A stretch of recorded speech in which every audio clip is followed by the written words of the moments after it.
Trustees for Fort Wayne Community Schools. We will begin this evening's meeting with the Pledge of Allegiance. I pledge allegiance to the flag of the United States of America and to the republic for which it stands, one nation, under God, indivisible, with liberty and justice for all. Roll call of members. Good evening, Steve Corona from the 5th District. Julie Hollingsworth from District 1. Jennifer Mathias, District 2. Maria Norman, Member at Large. Raleigh Booker, District 4. Noel Smith, District 3. And I'm Ann Duff, President of the Board. I am a member at large. To my left is Angela Filler, our Clerk of the Board. Welcome back. Glad to have you with us. And Dr. Daniel, our Superintendent. We have one award this evening.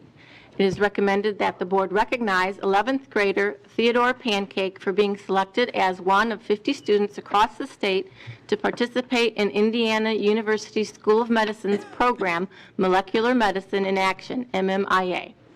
MMIA is an annual program that seeks a diverse group of talented students who have demonstrated interest and potential in science.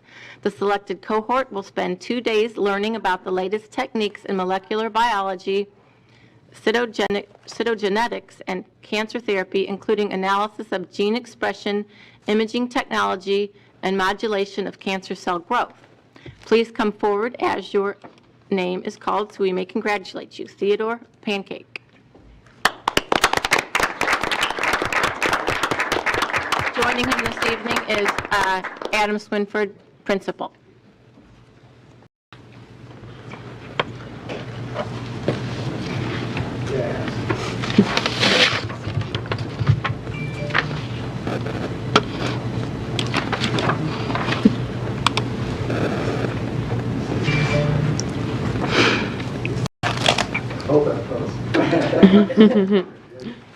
Congratulations. Can you tell us a little bit about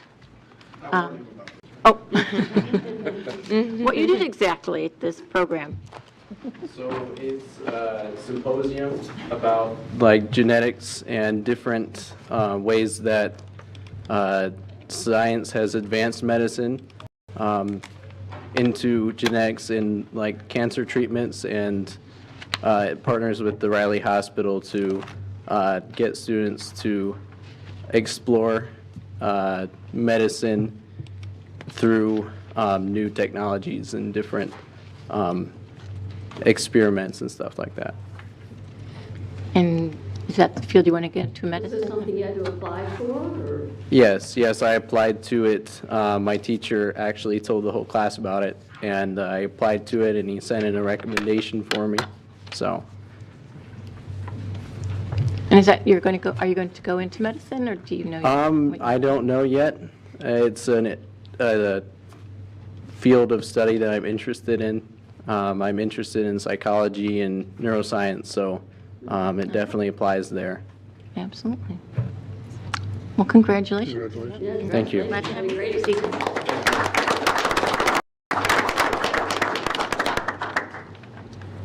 Okay, and next we have our consent agenda, which is the approval of our minutes from our February 14th meeting, vouchers and payroll, and the personnel report. Is there a motion on the floor to approve these items? So motion. Thank you, Second. Jennifer. Thank you, Maria. All in favor? Aye. Aye. Aye. Any opposed? Okay, and Dr. Daniel, did you have anything you wanted to I do not. mention? Do not Okay. this evening. I do see that we have some retirements coming, which is always kind of a sad thing to see, but that happens this time of year. Okay, then on to our new business. STEM Acceleration Grant application. It is recommended that the board approve the application for an acceptance of the Indiana Department of Education's STEM Acceleration Grant in the amount of $100,000. This grant will allow us access to professional development and curricular materials to facilitate the creation of a common, viable computer science curriculum. If approved, Fort Wayne Community Schools will partner with Codalicious, who provides a grade-level differentiated curriculum that aligns with state and national computer science standards. This curriculum will be integrated into our existing computer science curriculum with lessons that include coding, unplugged activities, digital citizenship, hardware integrations, and STEM careers. Eric Lorber, District Technology Coordinator, will be able to answer any questions. Is there a motion on the floor for approval? Move we approve. Thank you, Maria. Second. Thank you, Jennifer. And do we have any questions? I have a question. So are the computer science standards or curriculum is K through 12? Yeah, K-12. So what kind of things would a kindergartner learn? A lot of times with computer science, you would start with problem solving. So you could go through a problem solving framework with kindergartners, albeit dumbed down, but they could do it. I have a couple questions. I did a little research on Codalicious, and I thought it was very intriguing, and a woman-owned business for coding, which I think is even more fabulous.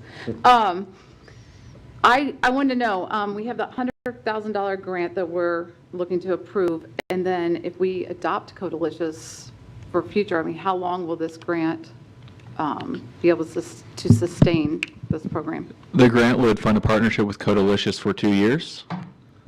And after the 2 years are up, we would hopefully have developed enough capacity with STEM leaders in our district and with computer science teachers to move forward without an external partner.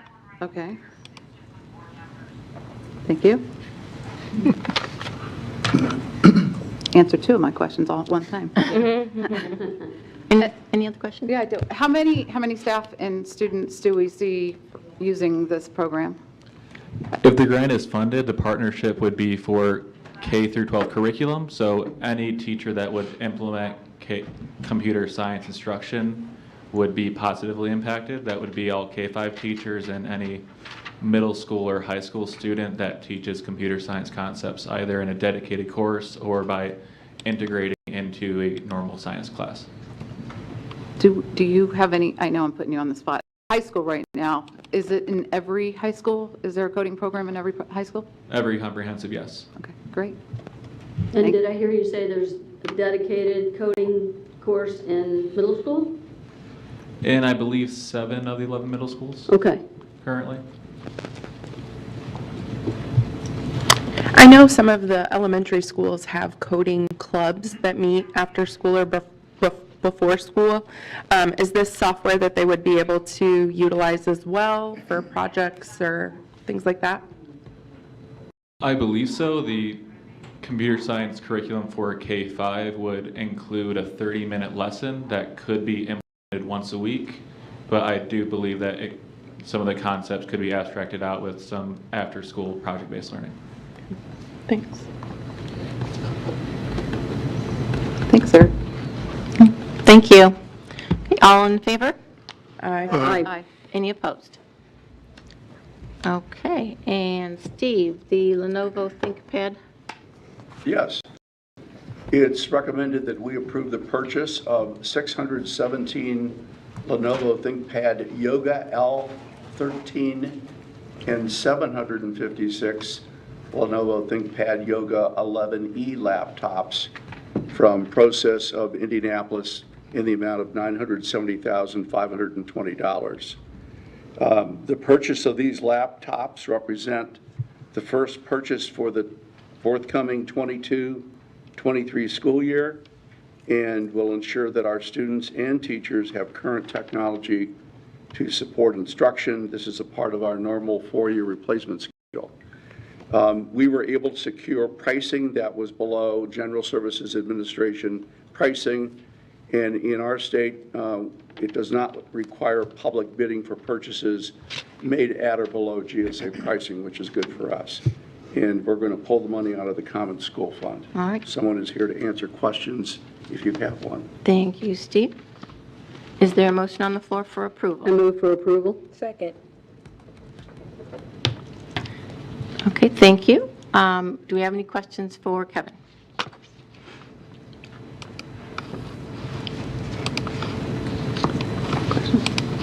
I think this is pretty routine, so having no questions. All in favor? Aye. Any opposed? All right, we'll move on to the wireless access points replacement. Julie? It's recommended that an award be made to the lowest responsive bidder for the purchase of wireless access points to be installed at 8 Fort Wayne Community School location. The company is Sentinel Technologies, Inc., out of Illinois. Total is $378,738.74. Related information, this purchase for Meraki wireless access points replaces wireless access points reaching their end of life at 7 Fort Wayne Community School locations and includes the addition of access points at our new AMP lab. Due to Universal Service Fund discounts, Fort Wayne Community Schools will only be responsible for 15% of the purchase cost, totaling $56,810.81. Funding will come from the Operations Fund. Invitations to bid were sent to 14 prospective bidders with 5 responding. Electronic Strategies of Indianapolis and Vector Tech of Holland, Michigan did not meet bid specifications. You can see the 3 bidders listed there below, with Sentinel Technologies, Inc. being the lowest. And Kevin Grubel, Manager of Technology, is available to answer any questions. Thank you, Julie. Is there a motion on the floor for approval? So moved. Thank Second. you, Steve. Thank you, Jennifer. And do we have any questions for Kevin? I do. Ken, how often do we replace this part? So the access points we put on about a 5 to 6 year rotation. So as they start to age out, as new technologies come available, we look to replace those using the E-rate funds. And so how has the technology itself advanced from the last time we bought switches? So the access points that we're talking about are old technology, so they may not have the wireless AC technology. The newer ones have the higher speeds, the more radios in them, which gives us more client counts in classrooms or in multipurpose rooms, and faster speeds. So teachers and students will notice the change in the new equipment? With this new technology, yeah, they should see a little bit of an increase in performance. Thank you. Like, how many access points would we have in, like, Northrop High School? I mean, like in one of our high schools? Probably Northrop High School, we have close to, I'm going to say 250, 300. We have approximately about 2,700 district-wide. Wow. And is this going to be complete by end of summer, or replacing them all, or? So the funding becomes available once the E-rate FCC awards the funding, which is typically around anywhere from May to July. No. So the funds are not available until then. And then when we make the purchase, get in the supply chain, we're looking late summer, maybe even start of school before the replacement cycle's in effect. Anything else? Do you anticipate delays with the supply chain? I'm sorry? Do you anticipate delays with the supply chain issues that have been going on? We have experienced some delays in some of the equipment that we've purchased and some of the vendors that we've contracted services out with. I hope it's not too much of a delay, but you know, we're functional now. This is an enhancement to the classroom, so it shouldn't be any downtime as far as instruction. Except the AMP lab. Right. Yeah, and we have a backup plan. We have some spare parts to put in there to get them functional if the delay is past the start of school. Good to know. Anything else? All right, thank you. Yeah. All in favor? Aye. Any opposed? Okay, Jennifer, network switch replacement. It is recommended that an award be made to the lowest possible and responsive bidder for the purchase of network switches to be installed at 10 Fort Wayne Community Schools locations. The company Vector Tech Group out of Holland, Michigan, for a total of $311,158.88. The purchase for Ruckus Network Power over Ethernet switches will replace switches reaching their end of life at 10 Fort Wayne Community Schools locations. Due to USF discounts, Fort Wayne Community Schools will only be responsible for 15% of the purchase cost, totaling $46,673.83. Funding will come from their operations fund. Invitation bids were sent to 14 prospective bidders, with 5 responding. Vector Tech Group was the lowest at $311,158.88, and the highest being Logicalis out of Indianapolis for $527,113.95. And again, Kevin is here to answer our questions. Thank you. Is there a motion on the floor for approval? Move to approve. Second. Thank you, Noah. Thank you, Maria. And do we have any questions? I have a question. So you said we had 2,700 access points. How many of these switches do we have? About 450. And these PoE switches power our phones, our wireless access points. We have some energy management devices that they power. So the need for PoE is increasing in our environment. So this is the enhancement to that. Would you say most of the district uses wireless-based connections or through is it an Ethernet cord or a connection to the? Yeah, so we've seen a pretty big move to the wireless, of course. In the offices, we still try to maintain the hardwired connection. All of our student devices are wireless. Teachers are wireless as they roam the classroom to enhance education and that. So I'm going to say we're probably close to 90% wireless and 10% wired. Thank you. Any questions? Thank you, Kevin. All in favor? Aye. Any opposed? Okay, the next Build, Learn, Grown Grant, pre-K Playgrounds Project, Maria. It is recommended that the board approve the following construction contract for the 2022-2023 Build, Learn, Grow Grant pre-K projects, playground projects. Recreation inside, there's a base bid of a little over 1.2 million, with alternates 1 through 4 being accepted, total contract of a little over $1.3 million. Related information, this project includes supplying and installing 18 pre-K playground structures throughout the district. The project is funded from the Build, Learn, Grow grant.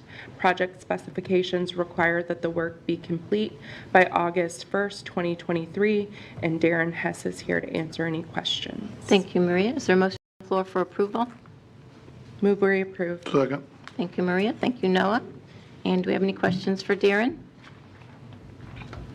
So Darren, do we have 18 pre-Ks? I think we have 22. Does that sound right? It's not all of them. Okay, Yeah. almost. We have young, we have a bunch that's not included in Right. this, so I think there's 22 district-wide. Did I read something recently about one of our elementary schools applying for a grant for a playground? And Forest Park. Irwin. Couple of them, I think. so I'm kind of confused why they're applying for money and we've got money for. Yeah, so Forest Park, we'll be coming to next board meeting with that project likely because it's over 150,000, but that one, they just had the donations all come in. That is to supplement and their main playground for the K through 5.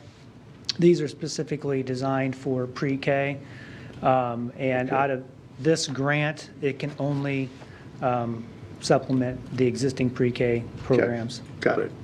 Thank you. So do these schools have pre-K equipment at all, or? They do, and it's various, it varies between each sites. Most of them are utilizing an existing K through that the older kids are using, so it's not age appropriate. The steps are larger, they're small bodies and that, so these are targeted for pre-K age 2 to 5 group.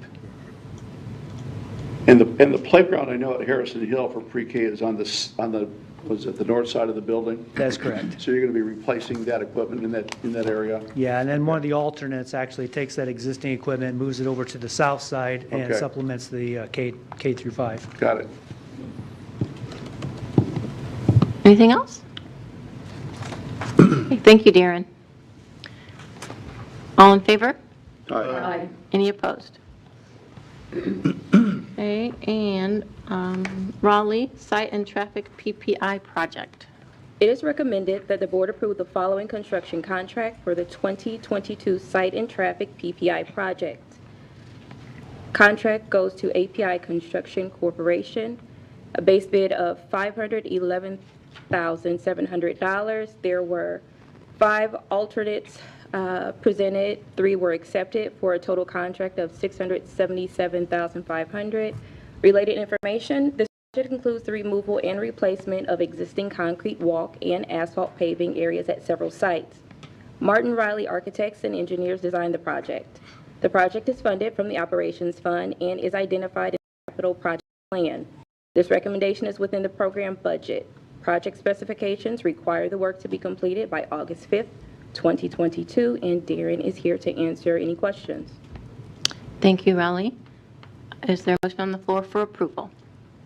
I move for approval. Second. Thank you, Julie. Thank you, Noah. And do we have any questions for Darren? So Darren, alternate 1 and 2, is that not accepted by us or by the contractors? to bid? Not accepted by us for recommendation due to budget constraints. So the bids came in higher than you hoped or thought? Yes. That's all I had. Anything else? Thank you, Darren. All in favor? Aye. Any opposed? Okay, Noah, removal of outstanding warrants.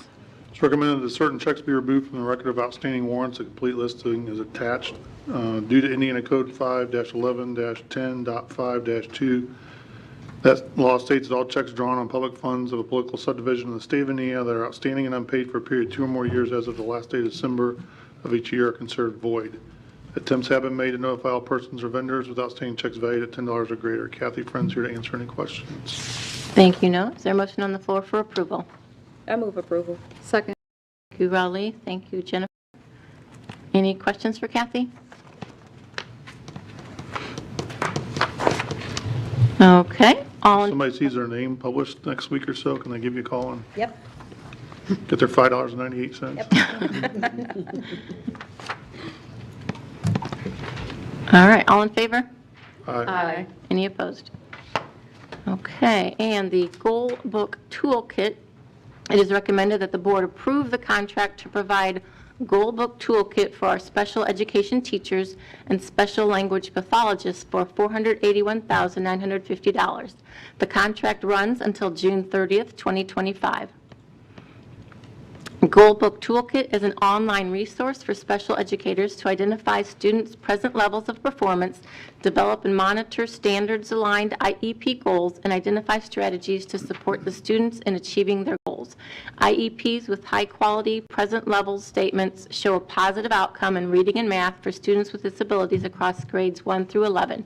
Using high-quality present levels, goals written with the support of Goal Book contain 2.5 times more information in planning and measuring an individual student success. The program's funding is being supported by Federal Grant 611 ARP Fund and will be overseen by Nikki Sprunger, Assistant Superintendent of Diverse Learners. Superintendent Dr. Daniel is available to answer any questions. Is there a motion on the floor for approval? So motion. Second.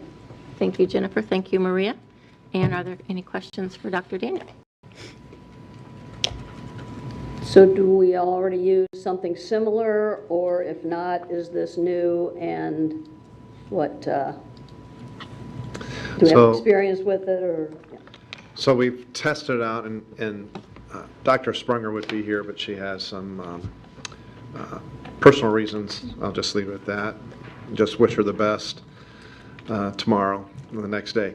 But I'll just say that we've been utilizing this for, I believe, 3 months, testing it. And again, in regards to special our special needs teachers and our speech teachers and so forth, trying to create greater efficiency in what they're doing, especially since those are educators that are high demand and, quite frankly, hard to find, and we need more. So again, trying to become more efficient. So we have used some tools similar, but Dr. Sprunger and the team now believes this is definitely the direction to go. And you'll also notice this is through 2025, so it is a long-term contract for us. Any other questions? So we have an opt-out clause, I would assume, if for some reason we're starting to use this or we're not looking further. Correct. So, David, do you want to address that, please? The right to terminate a contract is something I'm always reviewing. I don't have it right in front of me to advise, but I can get you that information if you need it. I'm just always, as we're always reviewing new software or of late software, cognizant of whether it's being utilized or as a good resource or we're utilizing at its capacity. So Yep. Just checking. Thank you. Okay, any further questions? Okay, all in favor? Aye. Any opposed? Okay, and I believe that ends the business portion of our new business anyway. So we have a report from Dr. Daniel, Sparking Innovation and Life-Changing Transformation at Fort Wayne Community Schools. Fort Wayne Community Schools is proud of the support we have from city and community leaders who recognize the impact that our district has on the success of the city of Fort Wayne. As Fort Wayne Community Schools looks to the future, we know that this support, along with the partnerships we have developed with community, city, and business leaders, is crucial to our initiatives. This video shares the vision of Fort Wayne Community Schools and the role we play in the success of our community as told by Dr. Daniel and area leaders. Superintendent Daniel will be available to answer questions after a short video. I didn't bring I think as we popcorn, but look at the biggest issues for our region over the last 5 to 10 years, probably even longer than 10 years, the biggest issue that we see, I think, is a lack of talent in the area. And when there's a lack of talent, organizations can't hire the people that they want to hire. It makes it more difficult to recruit businesses from out of town. So we've been on this journey to increase the talent level in our area. And clearly, public schools, the talent really is there. And when I think about Fort Wayne Community Schools with 29,000 students and the potential in those 29,000 students, it's just incredible.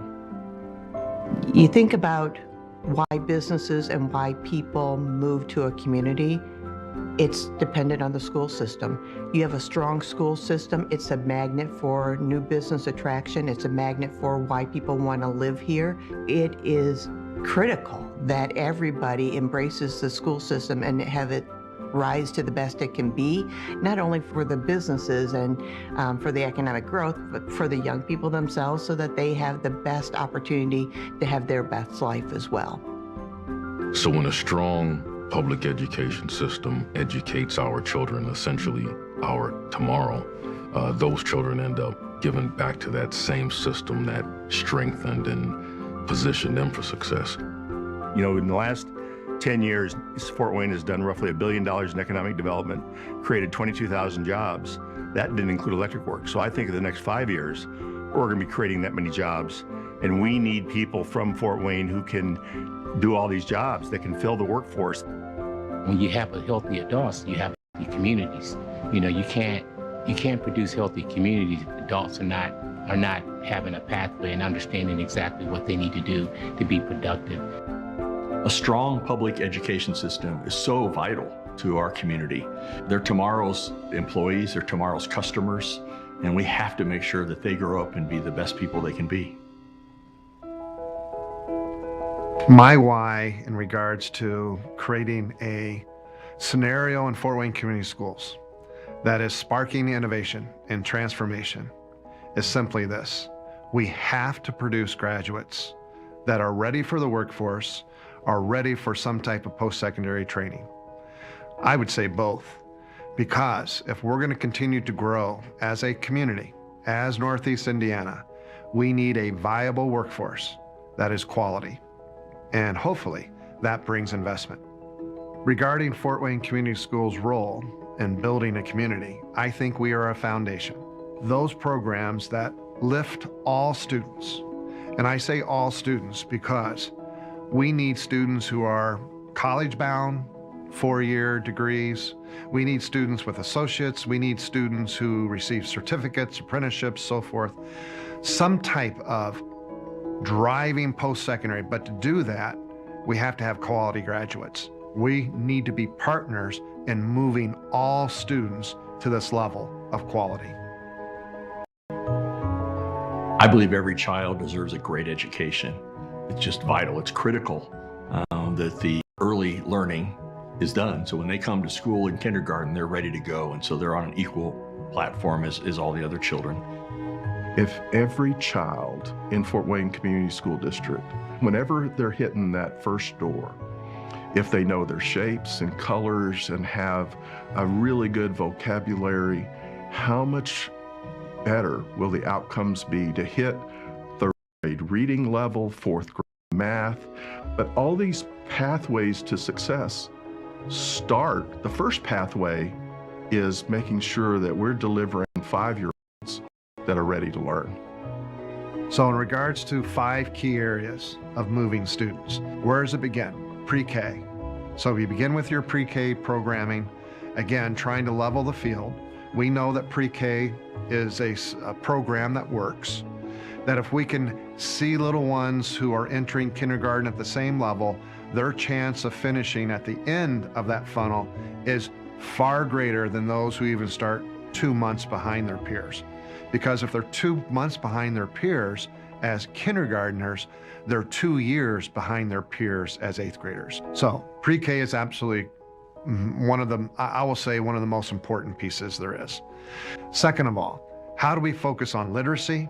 How do we focus on numeracy? And how do we focus on, well, I'll say, social emotional well-being of our students?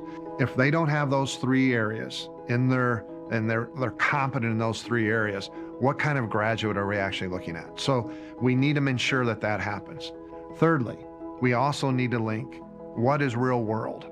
So how do we bring the real world into our classrooms? Because we know when we bring it to life, students engage. When students engage, student learning starts to amplify. That's a critical piece, which then leads to our whole college and career readiness. Now, college and career readiness is a very unique phenomenon because we started with pre-K at the front of the continuum, and now we're at the end of the continuum. Well, for me, college and career readiness starts in elementary. We need to start asking students and working with students and creating student passion about what are your interests, what are your attributes, what are your skill sets, how are we going to continue to expand those? And students, how do we move you through a curriculum that is guiding you to your future career?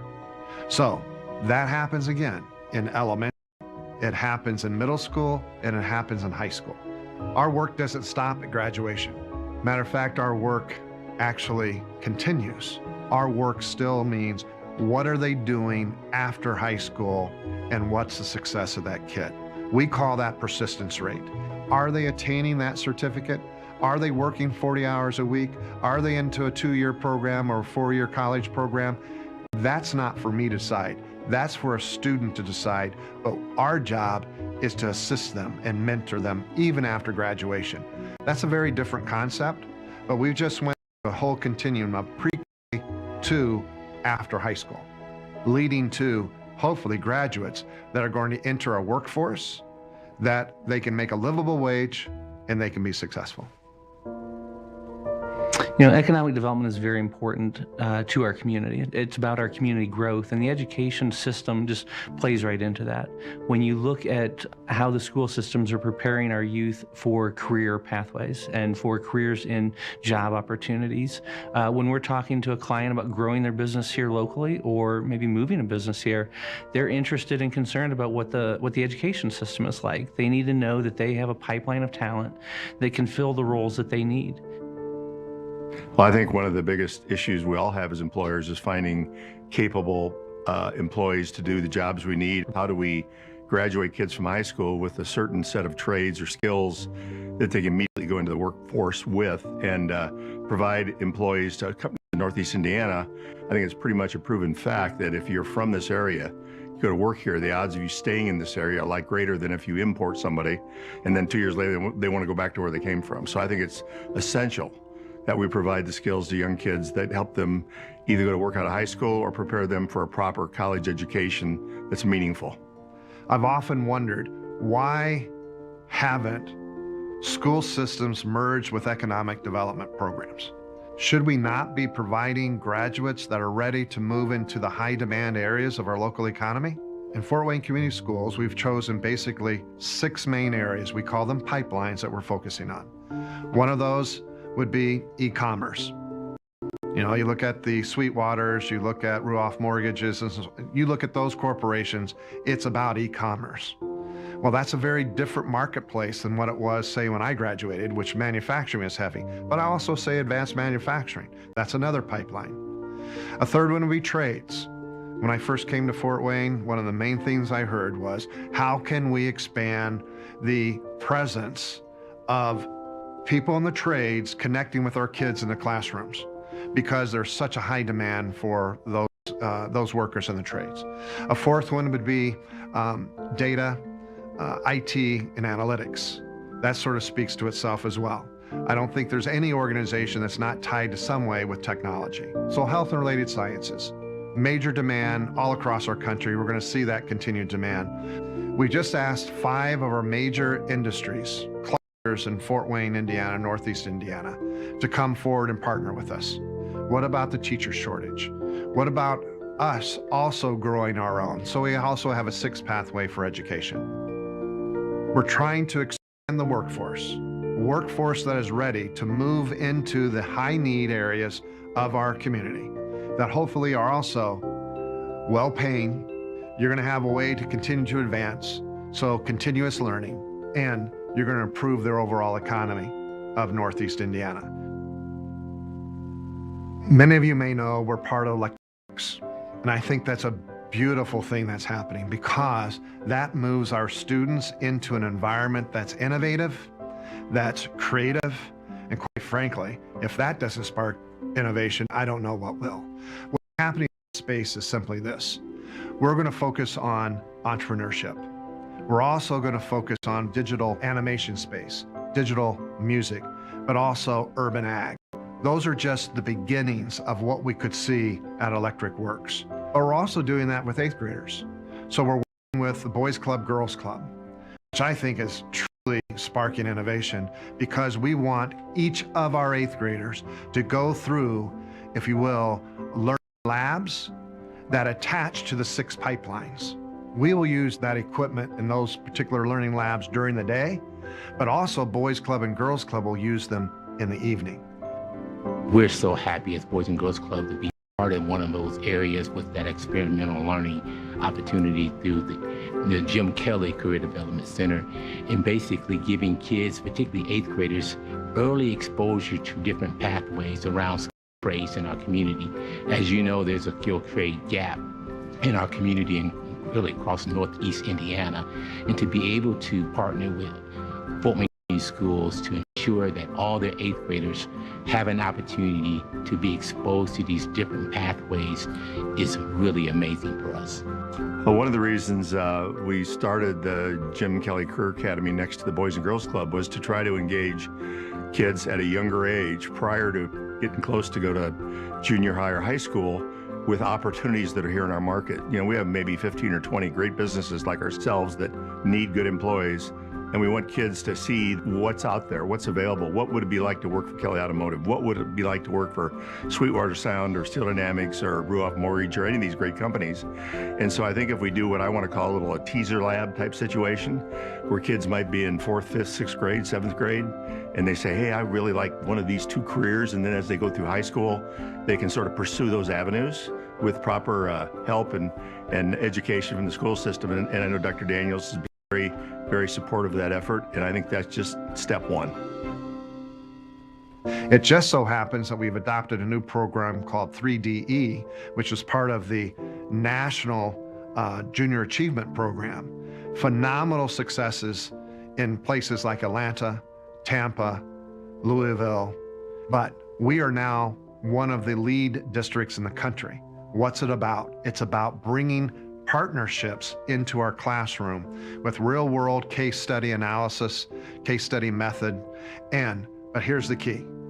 It's a theme running through both math, English, social studies, and science, and whatever else elective the student may have, but a cohort of students that are immersed in collaboration, immersed in how do we, again, work together? How do we communicate? How are we problem solvers and critical thinkers? We call those success, I call them success skills. That is a huge piece that we need to nurture from pre-K actually all the way through 12th grade. What 3DE does, it takes the case challenge. It allows business people to come in there, interact with young people, and create the why they would want to learn this information through a case challenge, gets them excited, let them know that their opinion matters. Their opinion matters to the leadership in Fort Wayne. So as they provide answers to what businesses are facing today, that feels pretty good. That is just the modality in which the kids are learning the core subject matters.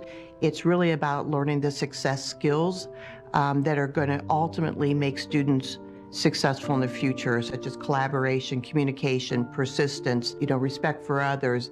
Those are key competencies that businesses need from all employees. So that's a real big part of what 3DE does.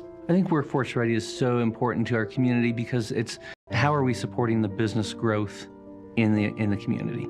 If our businesses aren't growing, our local economy is not growing. So as we make sure that we have a prepared workforce for our businesses, that's going to allow them to create more opportunities for Fort Wayne Community School students and our residents. And that's going to lead to broader opportunities in the future. The more we can help the businesses grow with a quality workforce, the more opportunities that workforce is going to have in a growing community.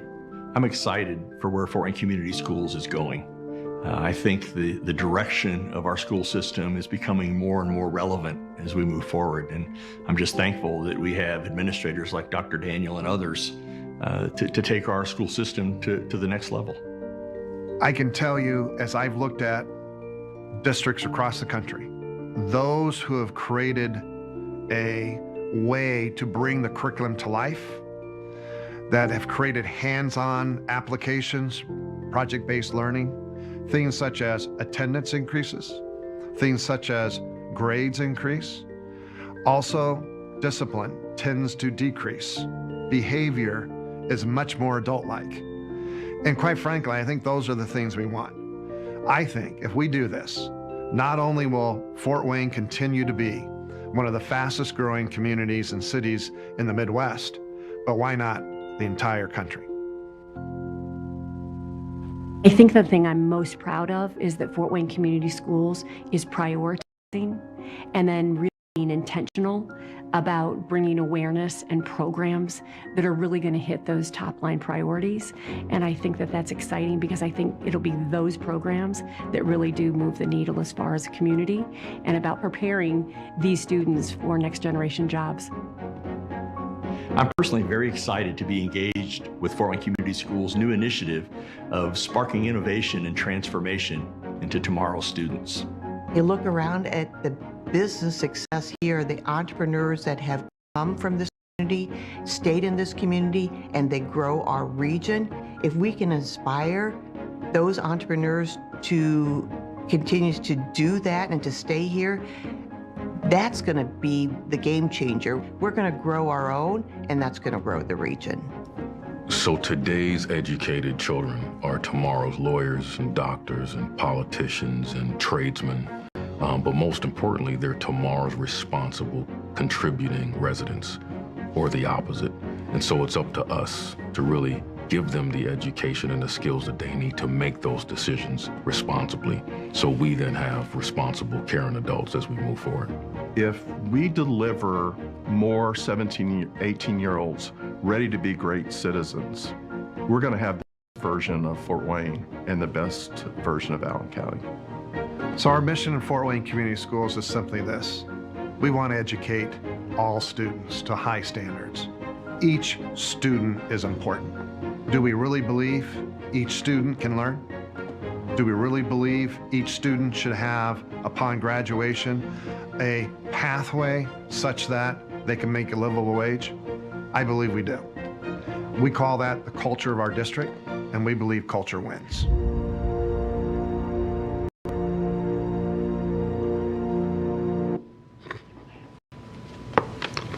Thank you.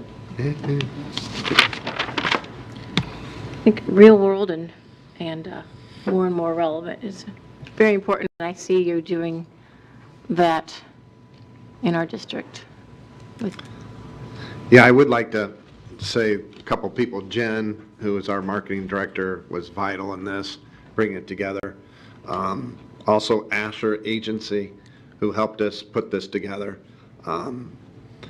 This will be able to be packaged so that we can have, you're not going to present this whole thing to our community, potentially community partners, but we could do, we could break it into the various components. So be it you're in the trades or you're in the advanced manufacturing, so we can speak to those individuals, but it's a great way for us to present when we go in to have those discussions of how can our students connect with your workplace?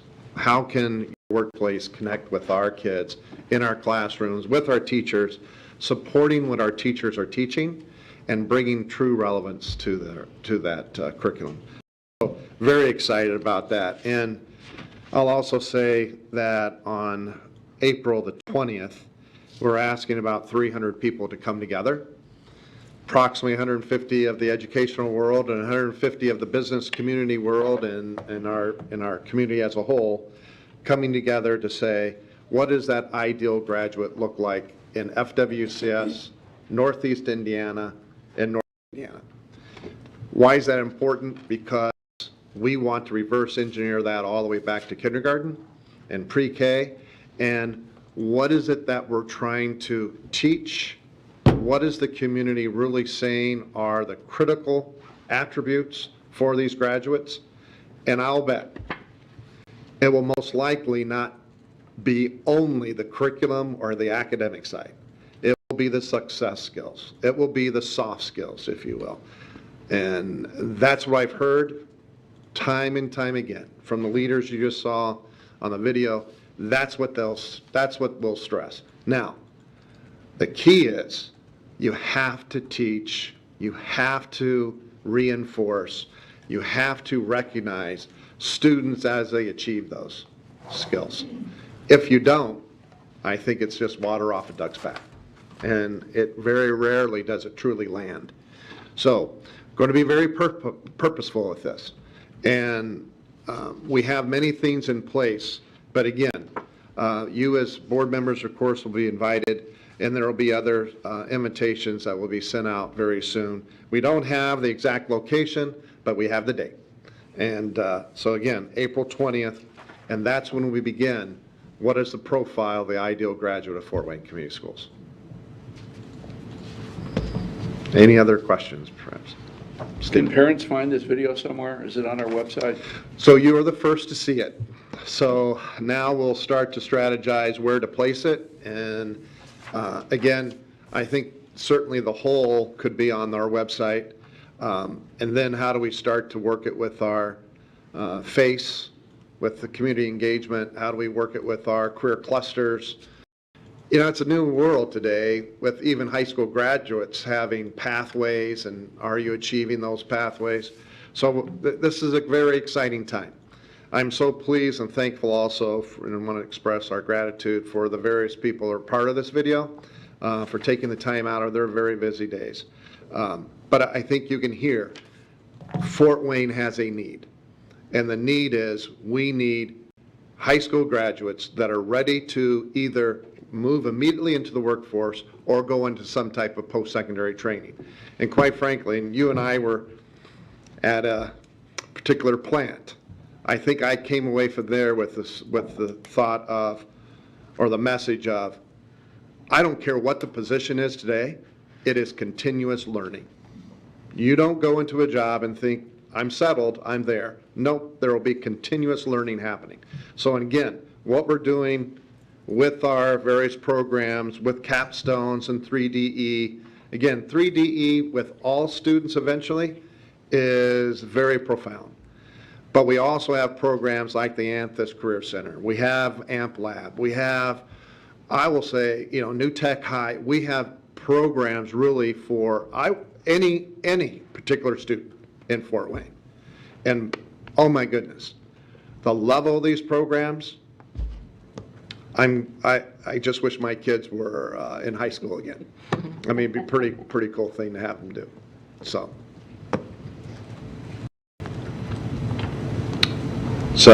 it's on YouTube in less than 10 minutes. All right. Okay. So thank you for that. Can we forward to the State House? We could do that too. I will send this to Dr. Jenner, Secretary of Ed. I think she is very much in this same mindset of how do we start with pre-K. It's vital. You heard, you know, Mr. Packnick speak to that. Pre-K is so critical, and we're one of the few states that don't fund pre-K. And so we find ways to do it through either our Title I funding or we're pulling out of our education fund. But we do think it's very, very important, and we need to have community-private partnerships that help the public schools move this forward. I would tell you that approximately about 13% of our kids are actually in some type of our program, only 13%. And if I look at our market, we need to certainly continue to increase that, and we're doing that next year, adding three additional schools. But we need public support. We need private support to truly move that needle. And as Mr. Packnick said in Surac, you have to level those fields.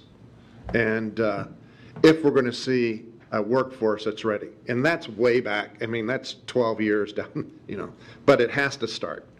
So, any other thoughts or questions? Again, I just like the part that makes education relevant, makes it real world. You know, because I can remember being in high school and like, what does this have to do with the real world? Yeah. And then when I went to college, then I understood, okay, now what I'm studying is going to be my job in the future, so I need to pay attention. But now I think it makes it so much more relevant. They're thinking that now in middle school and high school that wow, this is the real world. I need to know these things. Yeah, I think enjoy it education. has such a positive effect in regards to when kids do become engaged, we see other things start to decrease, negative behavior, absenteeism. Yep. Instead, we see all these things absolutely turn completely, do a 180, and that's what we're after. And again, we truly do believe this needs to be for each and every one of our children. It's a livable wage. How do we continue to create livable wages for our kids? Well, you do that with investment of new businesses, which we have. Fort Wayne is very, very, you know, we're very aggressive on that front, and we're doing an unbelievable job. But how do we sustain that if we don't continue to ramp up the workforce? So it's a win-win situation for us all. It's a win for public education, it's a win for our students and our families, but it's also a win for our great community. Absolutely, and that's what they definitely said, that But Fort Wayne Community Schools is a foundation for building our community, and we absolutely are. So I hope those who receive this invitation coming in the next several days will reserve their spots and be there with us. Very rarely do you ask an entire community, because there will be people representing all sectors of our community, to come together and say, what is an ideal graduate? Now's the opportunity. So you can truly be collaborative in this piece. And we'll certainly want you to be involved. And how do we now roll this out? So, again, great opportunity for Fort Wayne Community Schools. Absolutely. Any other comments, questions? Well, thank you. Thank you. I guess we're ready for board comments. Well, Dr. Dan, I just wanted to salute you and your leadership and where you are taking this district. We really don't have a choice. I mean, Fort Wayne is on a roll, and we need to keep pace with change. When I talk to kids, I talk to them about developing an exit strategy. What are we going to do? And, you know, we started the today with listening to Ted Pancake, and before we started the meeting, I said, where is this going to take you? And he said, I have no idea. You're going to be a doctor? I don't know. You're going to work in a lab? I don't know. But he is, you know, his curiosity is there, and he needs to just keep it going. And it's okay if you don't know for sure, but you need to begin thinking about it, and we need to begin encouraging people. And we do that by, as you said, as you identified, bringing the real world to the classroom. We're taking the classroom to the real world. So it's an exciting time if we're up to the challenge of making high school relevant, and that's tough, but we don't have a choice. We have to do it. So good stuff there. Great, thank you.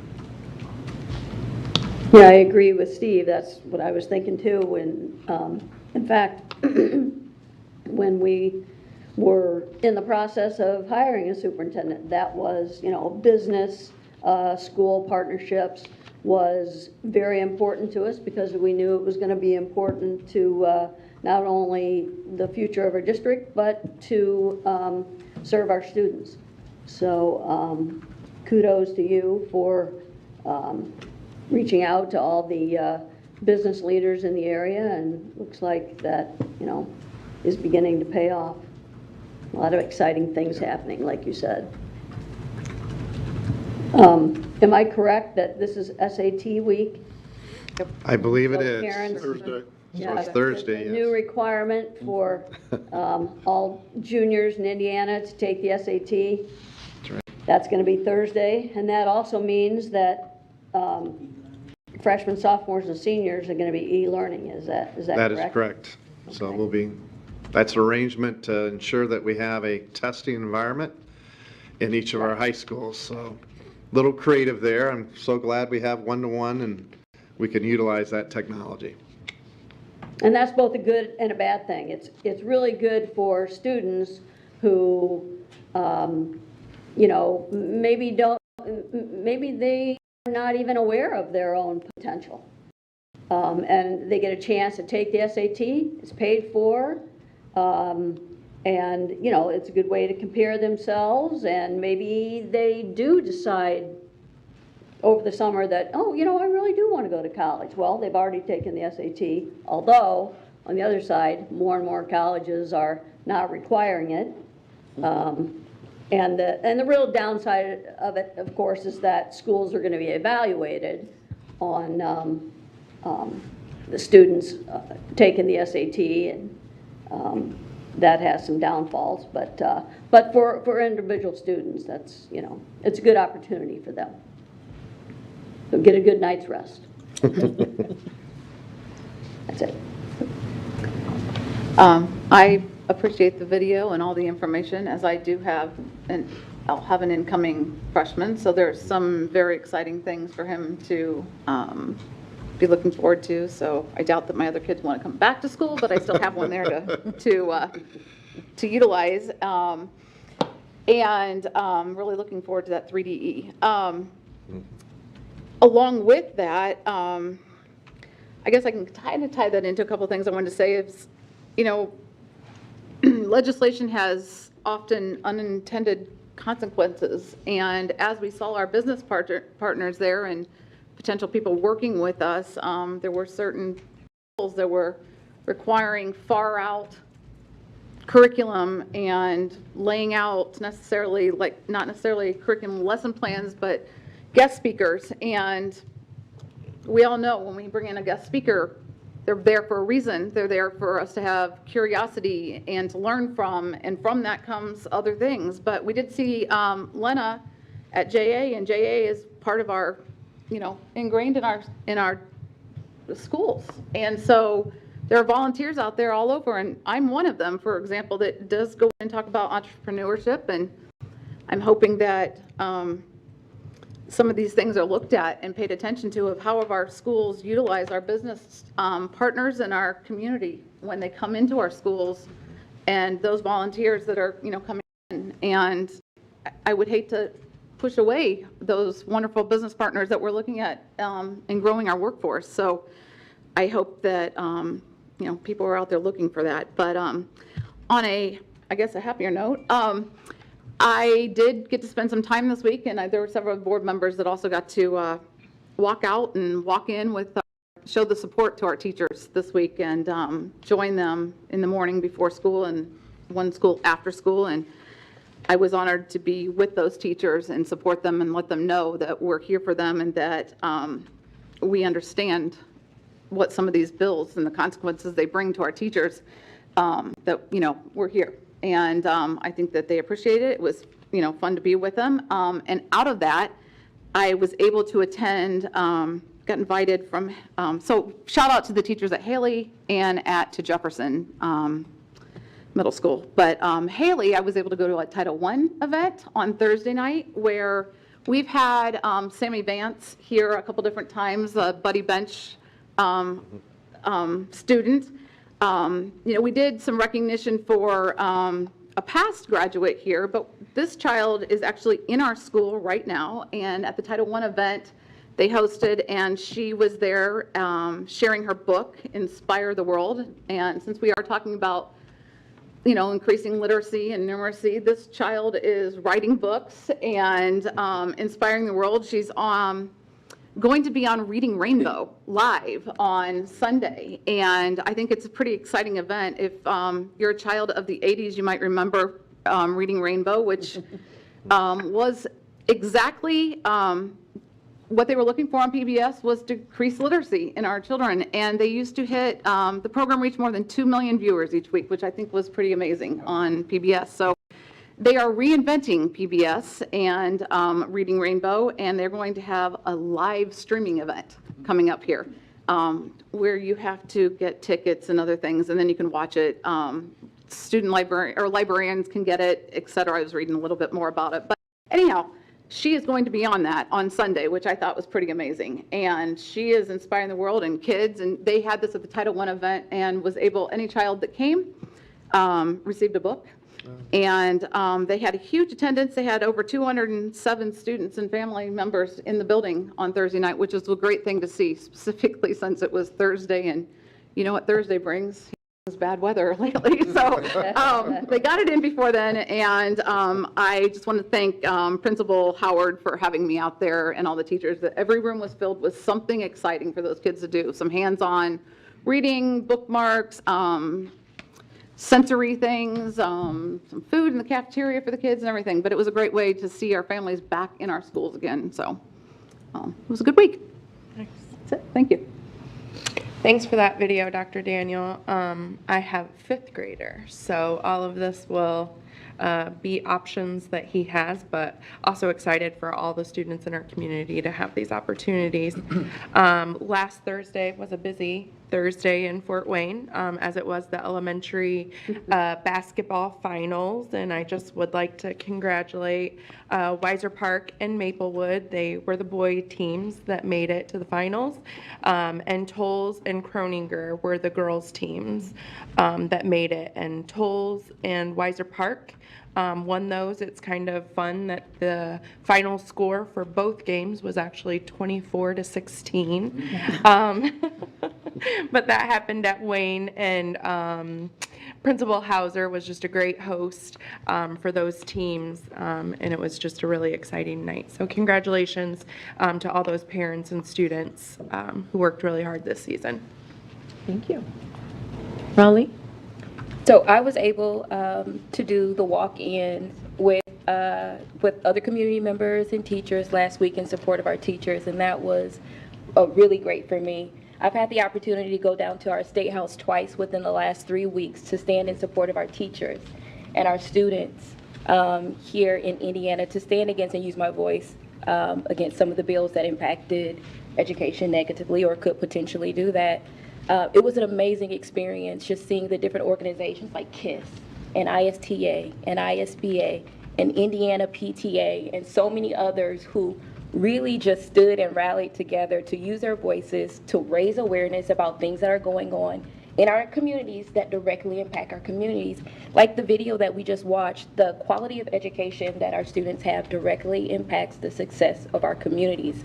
And it was really great to have some conversations that I had with people who don't typically engage, who would say, I sent a text message, I emailed, I called, or who had questions about the process of bills passing and legislation. So that was great. I had the opportunity to talk to legislators that may have different ideas about some of the things that, you know, that we're discussing now, but we had the chance to engage and share our opinions and do it civilly.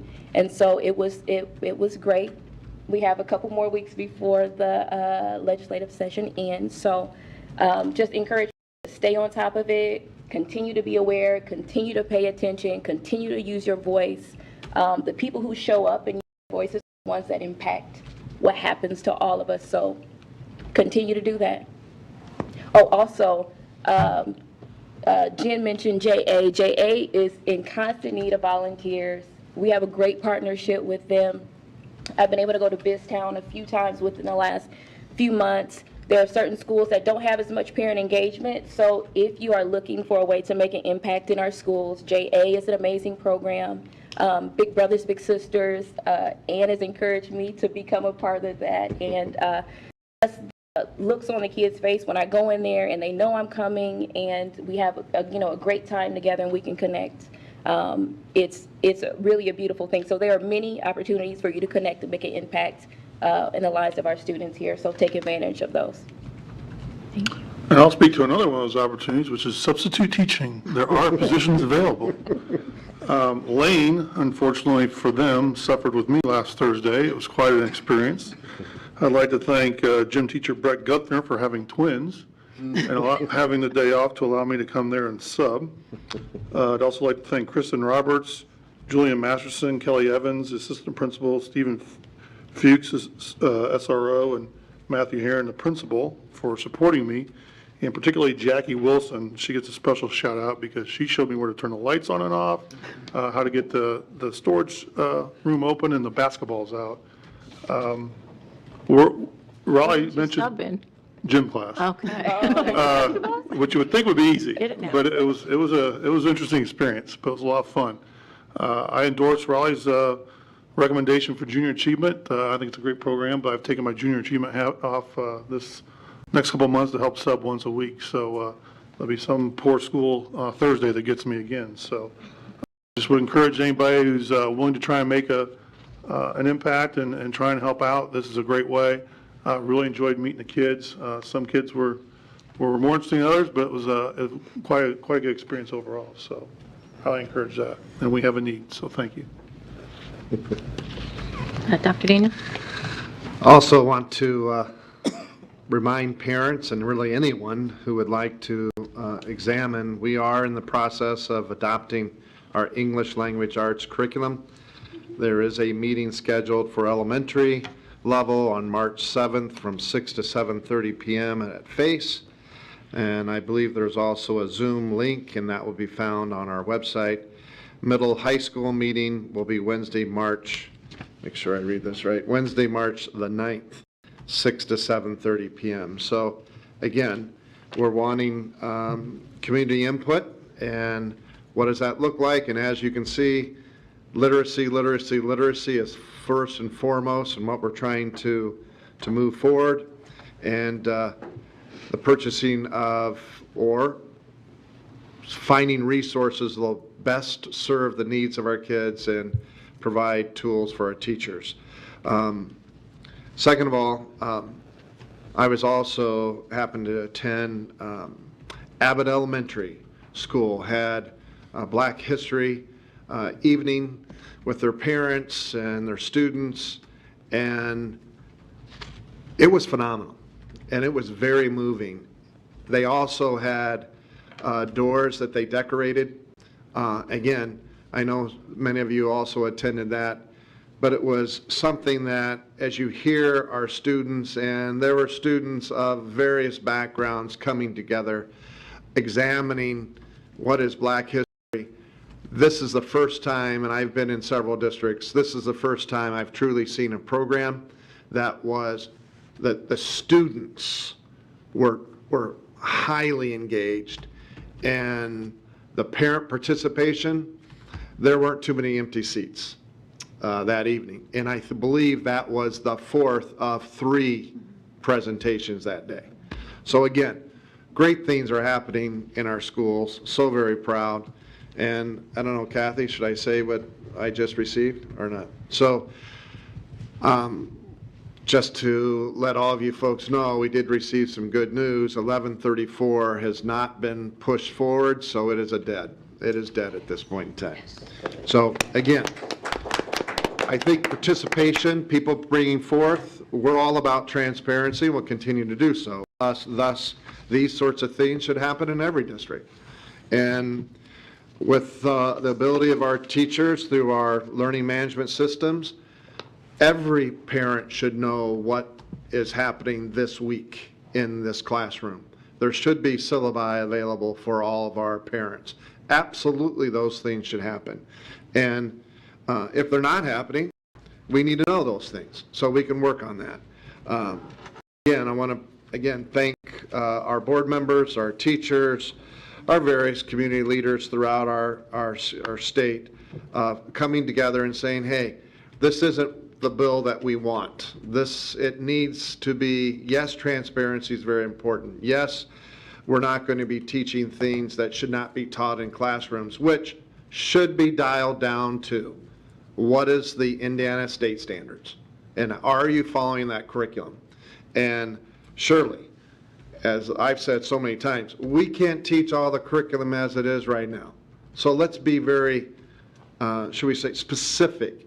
And it should be based on what are the standards, how can we really move those students to mastery, and let's get to that work. So again, very pleased to hear that, and those are my comments for today. Thank you. But what Raleigh and I learned at the State House was a bill is not really dead until the session's over. Right. So I'm That's true. knock on wood. But Noah and I and 3 students and a couple other people went to the State House on one day. I went with Raleigh on another day. And Noah didn't bring this up, but I guess I thought we did that last meeting, but it's been a minute. I know, it's been a while, hasn't it? But we went to testify on 1134, and we were amongst the 200 and some people that did not get to testify. Although I must say that Senator Rotz did really balance it out as far as when he randomly chose the people, pros and cons. But we took three students with us, high school students, and I told Noah, I go, this is going to be really great experience for them, because look at this. How many people want this bill to be voted down? At least 90%. There's maybe 10%, like, yeah, pass it. And I go, I bet you $1 million this is going to pass out of the committee, even though 90% of the people spoke against the bill. And was I not right, Noah? You were right. And did you share that with the students, and did they have any comments or anything like that? They weren't surprised, I don't think, after we warned them. Warned them, yeah. Because one of your comments, Raleigh, the ones that show up are the ones that make things happen. In a perfect world, that would be right, but we saw that not play out that way. But I'm glad to see that so far it's been well, I guess it wasn't even brought up today to be voted on. Right. So, but I also went to the walk-ins. I went to Memorial Park and joined those teachers, and then I missed Maple Woods. Didn't make it there in time. I guess they got it pretty early. And then I went to Northside and missed that one too. But so they got up really early to go to do their walk-ins, long before 15 minutes before the contracted time. But they did bring the Northside teachers down, so I got to talk to them, which was really nice of them to do that. So I really feel like our teachers have just been vilified this session. There's been some amendments made to bills that just say we can't trust teachers. The 1134, just has thrown that out there. We don't trust our teachers. So I wanted to just recognize some teachers instead of vilifying them like they've been. But every week in the paper, teachers are nominated by either a parent or a student or somebody who thinks that teacher's done a great job, has been an influence to them or done something special. So I was just going to go through those teachers' names who have been in the Journal-Gazette this school year. Amy Stevenson, Jacinda Ashby, John Baker, Scott Mills, I can't read my writing, I knew this would be a problem, Karen Brumbaugh, Candace Deneau, Faith Dangler, Bonnie Knuth, and Carrie Nussbaum were all in the Journal-Gazette for this school year. They are Fort Wayne Community School teachers. And just some things, some shout-outs. Some of these were in the paper, some were not, but in today's paper, shout out to those chess club sponsors, the middle school chess club. There was a big competition for all of our middle schools, so thank you to those sponsors who do those chess clubs. David Lee, I think he's at Adams. He bakes if you saw that in the paper, these giant, customized, beautiful cakes for his students for their birthdays. Bob Haddad and Beth Manili, they are the ones who did the anti-racism event culminating event for their New Tech students at St. Francis. Again, they took time out of their day, their evening, to go to St. Francis and spend that evening with those students. That's not something they get additional pay for. Colleen Phillips was in the paper for her Marachi band. And she also brings her students in frequently to play for us. Again, that's not something she gets paid for. She just does that because she knows we love to hear her students play.